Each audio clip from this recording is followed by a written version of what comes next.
Assalamualaikum. Kali ini kita coba kembali lagi untuk melihat power supply televisi, di mana yang kita bahas adalah masalah trafo yang kuning ini, trafo switching. Nah, ini berbeda-beda setiap televisi, trafo switchingnya ini beda-beda. Prinsip kerja trafo itu sebetulnya sama saja dengan trafo-trafo yang lain, hanya saja ini disebut switching untuk trafo yang lebih fleksibel dalam mensuplai arus dan tegangan sesuai dengan kebutuhan dari rangkaian. Katakanlah misalnya sebuah rangkaian ini membutuhkan 12 volt, dari hasil switching ini dengan bantuan rangkaian, maka tegangan 20 volt itu akan tercapai. Mungkin yang diturunkan adalah arusnya. Jadi kalau misalnya arusnya ditambah, bisa jadi tegangan yang turun. Kalau tegangan yang naik, maka arus yang diturunkan. Atau tegangan naik, arus pun naik. Nah, dari sinilah proses switching. Jadi lebih hemat tempat, lebih berperan fungsi elektronik komponen-komponennya dibanding dengan model zaman menggunakan transformator yang dayanya sudah tetap.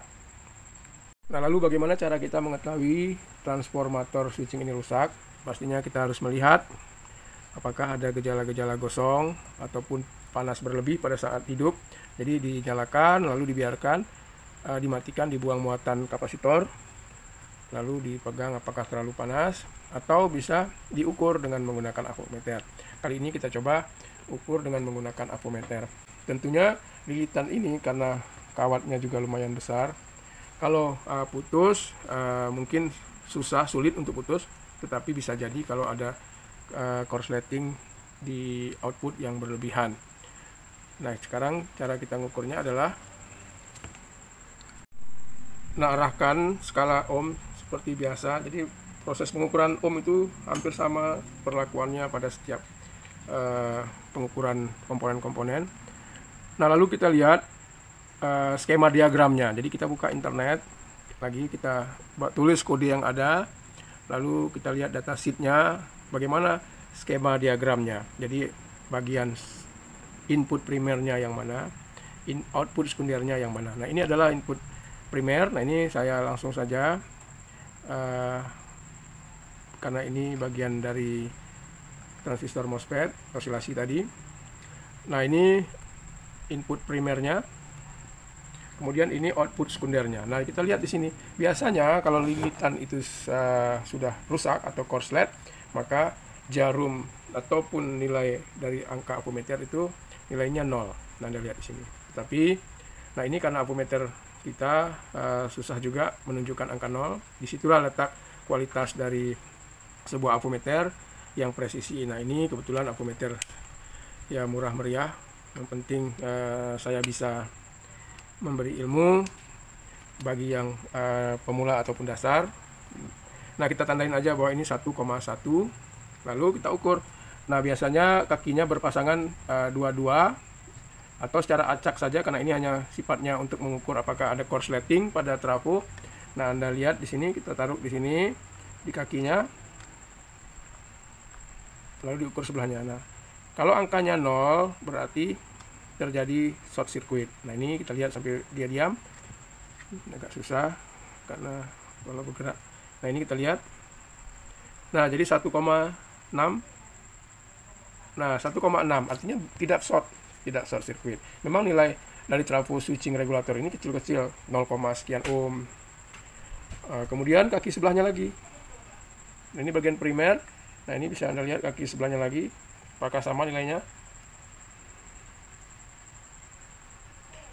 Yang paling akurat diukur adalah kita buka. Tetapi kalau tidak rusak, ya untuk apa dibuka? Nah, dibuka karena tidak terkait lagi dengan komponen-komponen yang lain. Kalau ini terkait dengan komponen-komponen yang secara paralel terhubung dengan trafo ini. Anda lihat di situ. Nah, ini berubah-ubah, tidak short circuit juga. Oke. Nah, lalu bagian outputnya juga demikian. Kita lihat. Nah, ada nilai. Lalu, nah semua hal kita ukur di sini. Nah, tidak short circuit, tidak short. Nah, ini sama juga. Karena short circuit itu adalah tadi 1,1. Oke. Nah, jadi menunjukkan ini trafonya tidak short circuit. Tadi ada saya curigai kok, yang input primer kedua saya ukur, kok bisa naik terus ya. Nah ini saya curiga nih, artinya tetapi tidak terhubung, jadi bukan short circuit ya. Nah, membesar nilainya lalu menuju 1 itu menandakan tidak terhubung, bukan short circuit kalau dalam nilai ampermeter digital. Kalau short circuit tadi kan 1,1. Nah, ini kemungkinan ada terhubung dengan komponen lain, tapi tidak short circuit. Nah, ini sudah pas, artinya ada muatan kapasitor ini mungkin. Nah, jadi begitulah kira-kira cara kita mengukur trafo switching dari sebuah alat power supply seperti ini. Semoga sedikit informasi ini tentang transformator switching, atau kalau dalam ilmu komputer dulu namanya switching regulator. Jadi regulator yang secara switching bisa mensuplai beberapa tegangan, ada 5 volt, ada 3,3 volt, ada 12 volt power supply-nya komputer. Nah, itu modelnya seperti itu. Nah, kalau ini tidak banyak tegangannya. Saya kira ini kebutuhannya 5, 12. Lalu ada beberapa nilai lagi. Nanti kita belajar lagi ke depannya lagi, supaya kita paham, sama-sama belajar pada video saya ini. Semoga bermanfaat. Assalamualaikum.